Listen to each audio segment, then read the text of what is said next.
Gumawa ako ng puno, opisina miniature ng Yuglo Babe dahil 6th anniversary ng YGB ngayon. Kakaibang regalo ang ibibigay namin ni Inday. Huy! Kakaibang anik-anik na regalo nga ang gagawin ko ngayon dahil magre-recycle nga ako ng mga di ko na nagagamit na gift box dito sa taas ng aking mahiwagang aparador. Huy! Iniipon ko talaga yung mga ganito para may gagamitin nga kung sakaling kailangan.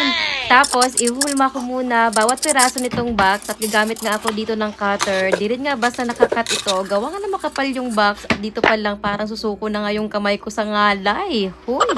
Magdidikit nga ako nitong table mat sa karton. Naisip ko rin nga na wallpaper na lang ilagay. Ang kaso, naubusan na nga ako. Kaya kung ano yung possible na pwede o makita kong anik-anik, yun na lang nga inilagay. Nagdagdag na rin nga ako nitong string lights na magsisilbing ilaw nitong puno. Nagbutas lang din nga ako dito sa may taas. Pag napasok na, ay didikit ko na lang nga gamit ang glue stick. Hanggang sa natapos ko na rin nga itong first floor. Ay, for the go! Dako na nga tayo sa second floor. Kumuha ulit ako ng box at ikat nga sa may gitna. Masusubok na naman nga ang katsagaan natin upang makalikha ng bagong bagay na di mo pa nakikita at maaring makakuha ka rin nga ng idea sa susunod na project sa school ng mga bata. Hoy! Tapos, nagpatong na rin nga ako ng pang third floor at ang panghuli ay nagdikit pa nga ako nitong paper tape at nilagyan na rin nga ng string lights. Ibang anik-anik design nga ang hulma nito na pa-chandelier siya. Glue stick lang din nga ang aking ginamit. Di man kamahalan o luxurious itong regalo ko, babawi na lang nga sa tiyaga, di baling mangawit. Dahil as part ng Yuglo Babe family na nagbibigay ng confidence natin sa sarili ay sa pagdi-DIY, patient and determination ang kailangan. Uy! Natapos ko na rin nga ang pagdidikit hanggang sa 4 na palapag. Naglagay lang din nga ako ng aluminum stick, magsisilbing hawakan nga nito. At naghanda na rin nga ng tissue pati glue stick. May nahanap rin nga akong ganitong bilog na tabla at ipapatong ko lang nga dito ang aking ginawa. At kumuha nga ako ng dyaryo na magsisilbi itong sanga ng puno. Maproseso man ang aking gagawin, pero kung kaya ko, ay kaya din nga ito ng mga nanay na tulad ko. Lalo na pang display anik-anik sa bahay o gagawing dollhouse ng mga bata. Tapos, sinumpisahan ko naman nga na maglagay ng glue stick, diretso dikit ng tissue. May nakahanda rin nga akong tubig na itapal-tapal ko lang nga dito sa tissue para magdikit. Pag tumigas kasi ito, ay para na rin nga tayo nagsisemento at isa pa yan sa naisip ko na alternative way, yung hindi mabigat pag binitbit. Para sakaling ibigay natin sa bibigyan, ay kayang buhatin lang. Pero kung pang display sa bahay, like sa bakuran or sa garden, mas madaling gawin ang semento. Wala na masyadong marami pang kaanik-nikan. Uy! Inabot na nga ng overtime sa gabi para matapos lang nga ang pagdidikit ng mga tissue. Dito nakaubos nga ako ng 5 pack na tissue. Worth it naman pag natapos. Pagkatuyo ay nagguhit naman nga ako dito ng glue stick para dagdag kaanik-nikan design sa magiging balat ng puno. Di nga siya masyadong kita kasi puti, pero sa malapitan ay may mga ugat-ugat na yan. Ay, for the go! Papatuyuin ko lang nga ng todo ang mga glue stick bago magkulay at maglagay ng mga gamit sa puno ng Yuglo Babe building miniature na to. At ang pinaka-exciting part na maraming nakaabang ang pagtsatsagang pag-aayos ng furniture dito sa ginawang opisina. Huy! Pero bago yun, kulayan muna natin. Gumamit nga ako dito ng pintura na water-based. Sinalo ko yung color rust itong brown para makakatuhanan ang magiging kulay ng puno na to kahit na ito'y karton at tissue lang. Di ka na pagkakamalang tissue kasi para akong nagsisemento.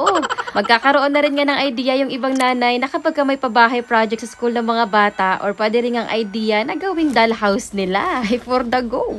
Sa isip ko, habang ginagawa, napakalaki naman yata ng regalo na to, nakakahiyang iabot. Binuhos ko na lang yung self-confidence ko na go na, basta tiyaga na lang din nga ako sa paggawa. Instead of flower bouquet yung iabot namin regalo, para kakaiba naman kako yung matatanggap ni Ma'am Giselle, ay abutan namin siya ng Yuglo Babe 3 building. Huy! At pwede rin nga itong gawing lampara sa gabi. Pagkatapos makulayan, ay aantayin ko muna na matuyo yung pintura habang uminom ako ng barley paragis with spirulina. Pag nakakainom ako nito, pakiramdam ko, di ako napapagod kahit na ang dami kong ginagawa. Nakaka-energize kasi ito ng katawan. Madaming benepisyo ang makukuha, lalo na sa isang nag-message na 1 taon na nga siyang di nagme-mens. Then suddenly, 1 araw pa lang ang pag-inom niya nito, nagkaroon na nga siya ng dalaw. Wow! Pwede rin nga ito sa may PCOS, gallstone, o kaya naman mga bloated. At dako na nga ako sa pinaka-extreme part dahil nagkalkal nga ako ng mga laruan ni Inday para makahanap na kung ano mga pwedeng gamitin ko ditong kaanik-nikan. Tapos, umpisan ko na nga sa pag-interior design sa 4th floor. Hoy, lalabas ulit ang pagiging creativity at tiyaga natin, lalo pat maliliit na bagay ang ilalagay. Gagawa nga ako ng lamesa gamit ang paper straw pati foam paper, pinagdikit sa glue stick. Tapos sinagyan ko lang din nga na konting disenyo itong upuan. Bali itong sa taas ay magiging opisina nga ng CEO. May inumin na rin nga siya dito at nag-install pa nga ako ng aircon para di siya mainitan. Hoy! Buti at may mga maliliit nga ako nakalkal na laruan ni Inday at adjust na lang kung saan ilalagay.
I hope you like it.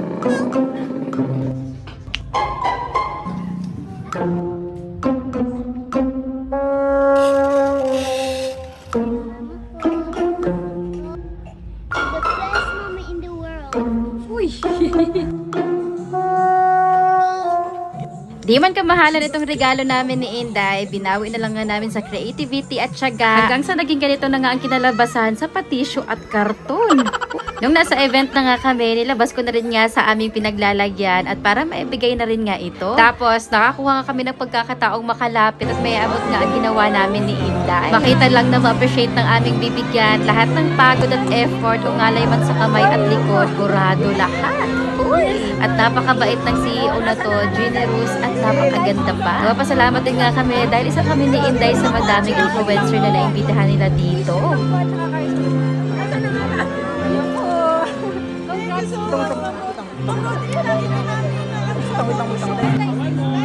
Tinis, tinis. 100 grams na nga sa isang pack, 40 hanggang 50 kabaso na ang natitimpla. At mas triple ang ititipid kapag bumili ng 4 dahil may libre ng isa na bali 5 pack lahat ang inyong makukuha. FDA approved din nga ito kaya safe inumin. Go!